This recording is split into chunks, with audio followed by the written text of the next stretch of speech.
জিরান্ড as a subject. জিরান্ডের কাজ অনেকগুলো আছে, তার মধ্যে একটি হচ্ছে জিরান্ড সাবজেক্টের স্থলে বসতে পারে। কখন বসবে? আমরা জানি জিরান্ড হচ্ছে ভার্বের সাথে যখন আইস যুক্ত হয় এবং সেটি নাউনের কাজ করে, তখন আমরা সেই শব্দটাকে বলি জিরান্ড। যেহেতু জিরান্ড একটি নাউন, তাই জিরান্ড কিন্তু সাবজেক্টের স্থলে বসতে পারে। স্ট্রাকচারটা খুবই সিম্পল। জিরান্ড বসবে সাবজেক্টের স্থলে, জিরান্ড, তারপরে চলে আসবে ভার্ব, তারপরে চলে আসবে অবজেক্ট। একটা এক্সাম্পল দেখি, যেমন swimming is a good exercise.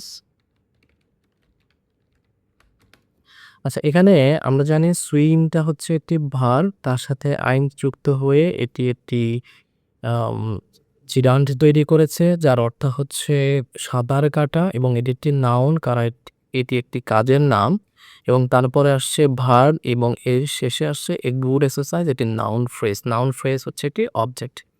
আরেকটা এক্সাম্পল দেখি, সেটা হচ্ছে রিডিং ইমপ্রুভস নলেজ। আচ্ছা, তাহলে রিডটা হচ্ছে একটি ভার্ব, আইনযুক্ত হয়ে এর অর্থ দাঁড়ায় হচ্ছে পড়া। ইমপ্রুভস হচ্ছে উন্নত করা, উন্নত করে নলেজ জ্ঞান, অর্থাৎ পড়া আমাদের জ্ঞানকে উন্নত করে। এখানে দুটো জায়গাতেই ভার্বের সাথে আইনজি যুক্ত হয়ে এরা নাউনের মতো কাজ করছে, তাই এদেরকে আমরা জিরান বলবো। আচ্ছা, খেয়াল করলে দেখব যে এই দুইটা নাউনের পর ভার্ব কিন্তু সাবজেক্টের পর ভার্ব কিন্তু সিঙ্গুলার আছে। ইজ একটি সিঙ্গুলার ভার্ব, ইমপ্রুভস একটি সিঙ্গুলার ভার্ব। তাহলে নোটটা দিব হচ্ছে নোজ জিরান্ড প্লাস সিঙ্গুলার ভার্ব, অর্থাৎ সিঙ্গুলার ভার্বের আগে, অর্থাৎ জিরান্ডের পর সিঙ্গুলার ভার্ব আসবে, ভার্বটি সিঙ্গুলার হয়ে যাবে।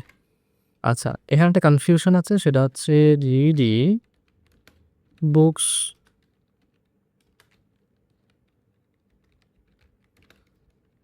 improves vocabulary.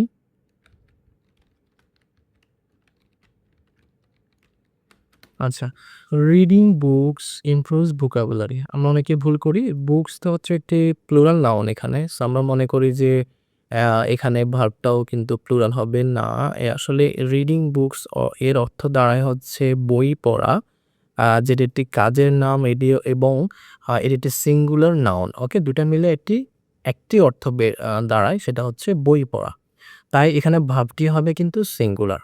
আচ্ছা, এখানে এক্সেপশনটা হচ্ছে যখন আমি বলব I can see A flying bird. আচ্ছা, এখানে এই ফ্লাইটা একটি ভার্ব ছিল, এর সাথে আইন যুক্ত হয়েছে, এবং এটি এখানে কাজ করছে অ্যাডজেক্টিভের, এবং একই সাথে একটি পার্টিসিপল। অর্থাৎ এরপরেও কিন্তু আমরা দেখছি যে একটি নাউন আছে, বার্ড একটি নাউন। এখানেও কিন্তু রিডিং একটি ভার্ব, সাথে আইএনজি, তারপরে নাউন আসছে। সো যখন এরকম আসবে তখন আমরা কিন্তু অর্থের দিকে খেয়াল করব যে অর্থটা কি দাঁড়ায়। এখানে ফ্লাইং বার্ড অর্থ হচ্ছে উড়ন্ত পাখি, যে পাখির অবস্থা সম্পর্কে বলছে, যেটি একটি অ্যাডজেক্টিভ। তাই এখানে ফ্লাইং শব্দটি হচ্ছে একটি অ্যাডজেক্টিভ এবং পার্টিসিপল। বাট এখানে রিডিং বুকস, বই পড়া, এটি একটি কাজের নাম। বইয়ের কিন্তু অবস্থা বর্ণনা করছে না, বা কোনো গুণ দোষ বলা করছে না, অথবা বুকসটা একটি নাউন, এটাকে কিন্তু কোনোভাবেই মডিফাই করছে না। এখানে কিন্তু ফ্লাইং শব্দটা বার্ডকে মডিফাই করছে।